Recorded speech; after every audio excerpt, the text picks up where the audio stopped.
Labas žmogau, mintys prieš miegą.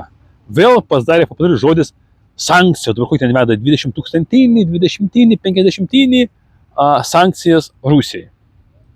Pradėkim nuo to. Galbūt pradėkim nuo terminų. Jūs labai dažnai naudojat žodžius, nežinodami jų reikšmės. Sankcijos. Ką jūsų manimu reiškia sankcijos? Ir kas sankcijas pasaulio mastu kažkokiam valstybėm gali įvedinėti? Jūs žinot? Kiek aš žinau, pagal tarptautinę teisę, kuri dabar negalioja, apie tai pakalbėsim, sankcijas gali įvesti tik tai jungtinės tautos.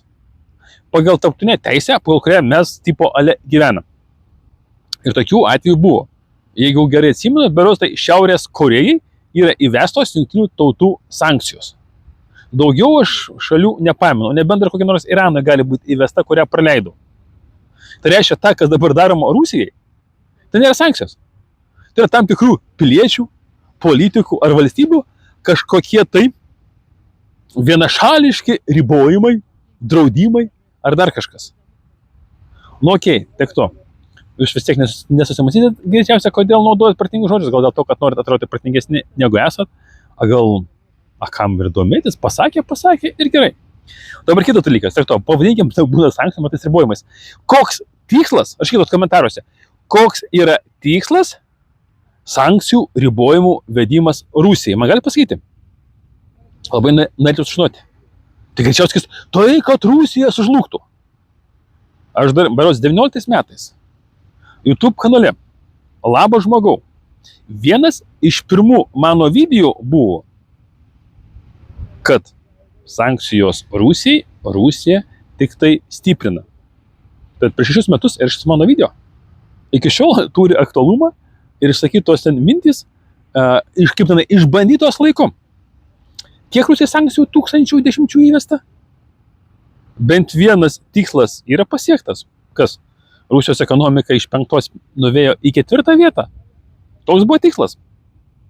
Visai gerai. Tikriausiai. Nu, žinkit, aš nesuprantu. Kaip aš suprantu, kad vakarų Europa, Amerikos pagalba nori Rusiją sustiprinti. O va dėl ko? Čia yra įdomu. Nes pasaulis byra į gabalus. Kažkas dėl to abejojat? Pavyzdžiui, mano manimu, iki 29 metų tarptautinė teisė dar kažkiek galiojo. 29 metais, berods rugpjūčio mėnesį, amerikiečiai negavę jungtinių tautų leidimo, mandato, ta prasme, pradėjo kartu su anglais bombarduoti buvusią Jugoslaviją. Žudyti civilius žmonės. 68 dienas Jugoslavija lygino su žeme. Anglai berods netgi naudojo radioaktyvinės bombas, kurių pasiekmes buvusios Jugoslavijos gyventojai ant savo sveikatos jaučia ir dabar. Padidėjusių vėžinių ligų susirgimai ir visi kiti negalavimai.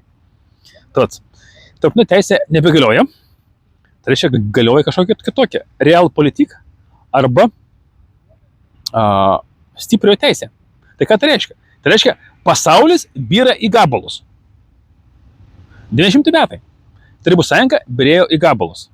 Kas man amžius ir vyresni, žino, ką tai reiškia. Tai reiškia, visi vagia, kiek tik gali. Visi vieni kitus plėšia, kiek tik gali. Ir pasakykit, kad aš klystu, kad tas pasaulyje nevyksta. Pasaulis nuostabiai gyvena, draugiškai visi. Tai jeigu visi smerkia Rusiją ar palaiko Ukrainą, tai dėl ko? Jungtinėse tautose net bandymo nebuvo Rusijai įvesti sankcijų, kaip priklauso pagal tarptautinę teisę. Galbūt visas pasaulis palaiko. Nu, tiek to čia. Palaiko, nepalaiko. Čia pagal balsavimus galim pažiūrėti, kaip ta nuomonė keitėsi, kam įdomu. Pradžiai buvo daugiau šalių, kurios palaiko Ukrainą, smerkė ten Rusiją arba buvo neutralios. Paskutiniu metu, man atrodo, gaunasi viskas atvirkščiai, bet čia kita dainelė. Pasaulis byra į gabalus. Tai ką tai reiškia? Tai reiškia, jūs jau visi vagiai voks, plėšikaus, bet reiškia, pasaulis byra į gabalus. Tai reiškia, kad kažkokie tai regionai, jeigu norės išgyventi, valstybės regionai, turi sukurti savo uždarą ekonomiką. Ką mes su sankcijom darom Rusijai? Rusija pačia pirma, nuo 14 metų ruošiam uždarai ekonomikai. Tai reiškia, mes Rusiją ruošiam naujam pasauliui. Kaip vieną iš galingiausių supervalstybių. Ne Lietuva, ne Europa, net ne Amerika, net ne Kinija, Rusija. Toks yra sankcijų tikslas. Žinai, 19 metais labas žmogų projekte rašinėjau video, kad sankcijos Rusija tik tai stiprina Rusiją. Ta mes ir turim. Yra toks mūsų tikslas. Europai gyrėsi, mes šiai metus sumažinom rusų dujų vartojimą 100 milijardų kubinių metrų. Tai ką tai reiškia? Europa pradėjo naudoti mažiau dujų. Dujas naudojam elektros gamybai, žmonių šildymai, maisto gamybai ir pramoniai. Tai pagrinde sumažino pramonę. Tai ką tai reiškia? Kokiu būdu gamykla gali sumažinti energetinių išteklių vartojimą? Užsidarydama. Toks buvo tikslas sankcijų. Faina. Dabar vėl staiga, per savaitę, kada čia buvo gegužės, kokia buvo gal 9-10, čia vokiečiai sakė, viso, jeigu rusai nesutiks su paliauba, mes įmesim sankcijas, hana bus Rusija, sugrius jau paryt rytoj, a galiu vakar sugriuvo. Dabar vėl čia kažką ves sankcijas, vėl čia visiems papadariu. Tai vėlgi, man klausimas, koks tikslas ir ar mes atlikom analizę tų 10 000 sankcijų įvedimą? Ar mes tikrai pasiekėm to, ko mes norim? Manau, kad ne. Dar kartą kartoju. Pasaulis byra į gabalus. Visi vagia, vogs ir banditaus. Pavyzdžiui, Trumpo pavyzdys dabar su šituo. Tai kur aš dabar keliauju, ten Sauditai, Kataras, visai arabų kraštai. Po jo žodžiais tariant, jisai 4 trilijonus dolerių iš arabų kraštų, iš kancijų arba kaip ten, išprašė. Tai labai fanas dalykas. Aš jau sakiau, kad šitie kraštai bus padegti. Jie Amerikai nėra reikalingi. Jiem netgi būtų gerai tokiu būdu Kinijai sumažinant resursus, kad būtų su jie lengviau kariauti. Jis ką padarė? Atvažiavo, pasiims babkių, pažadės kažką tai, viskas, nepykit, negalim, mes jūsų apginti, jūs patys irgi neapsiginti negalit, babkės, ačiū. Kas vyresni, pasakykit, kad tai neprimena 90 metų. Banditinių, taip kaip sakau, najezdų, ar man kaip jis lietuviškai. Dabar Trumpas elgėsi kaip 90 metų geras banditas, turintis gerą savo brigadą. Arba gauja, ar dar kažką gali pavadinti. Kaip, pavyzdžiui, su tais muitais buvo. Vedam visi muitus. Palaukit, tai yra pasaulio prekybos organizacija, kur numatyta taisyklės, ko negalima daryti pasaulyje. Tarp kitko, Trumpas 16 metais, kai atėjo prezidentu, pasaulio prekybos organizacijos darbą paralyžavo. Nepaskyrė, ten yra, kaip ten vadinasi, ne teismas, kažkaip tai biškai vadinasi, arbitražas, man atrodo, kažkaip tai nepaskyrė Amerikos atstovų ir tas arbitražas neveikia. Neveikia arbitražas, pasaulio prekybos organizacija neveikia. Tad, kur bežiūri, visur matai tik tai banditizmą pasaulio lygio. Klausimas, ar jūs kažkaip tai savo gyvenimo strategijas tam reikalui pritaikot ar ne? Nes vienas iš mano tokių tikslų šito kanalo, kad kažkeli žmonės, nesakau, kad 1000, 10 000, bent jau susimastytų ir pakoreguotų savo gyvenimo strategijas pagal naują besikeičiantį pasaulį. Pašykit, kas nors tą darot ar ne? Ką darot, galite nerašyti, paslapčių neišduot.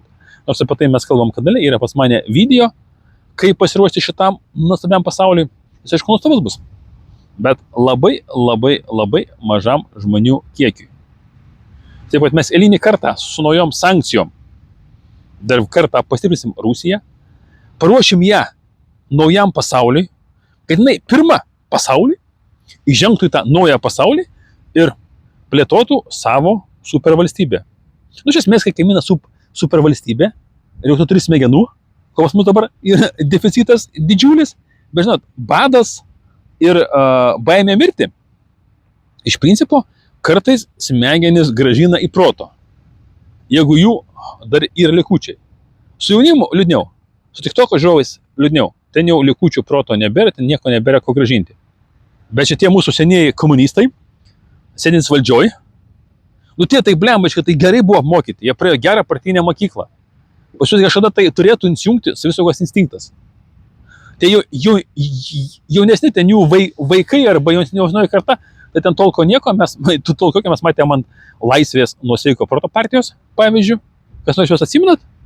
Jūs senai netyčia pastatė, netyčia nuėmė, jie ta prasme net nesprata, kas čia įvyko ir net nesugebėjo, kaip suprantu, savo gyvenimus susitvarkyti. A seni gal tikiuosi kažką tai padarys. Taip pat sveikinu dar kartą bandant sustiprinti Rusiją. Aš kaip suprantu, yra toks mūsų slaptas noras.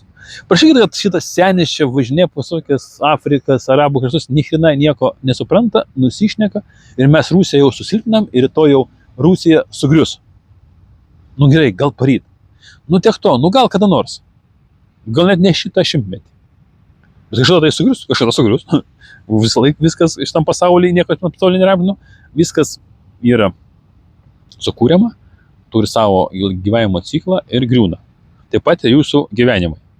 Nori realiai pakeisti savo gyvenimą, yra projektas Noriai pildosi.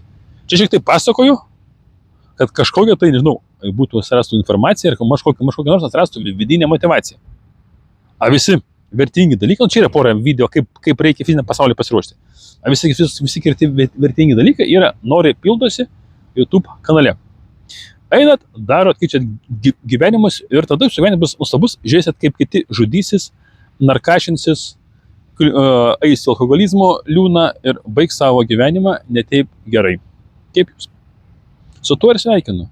Su Rusijos stiprinimu, su jūsų gyvenimo gerėjimu. Bet kokiu atveju, eisit, darysit. Jūs nuostabus, realiai. Be jūsų būtų gyvenimas liūdnesnis, netoks įdomus. Ir viskas tavo rankose. Darai tą, ką nori, arba tą, ką skaitai, kad reikia. Iki.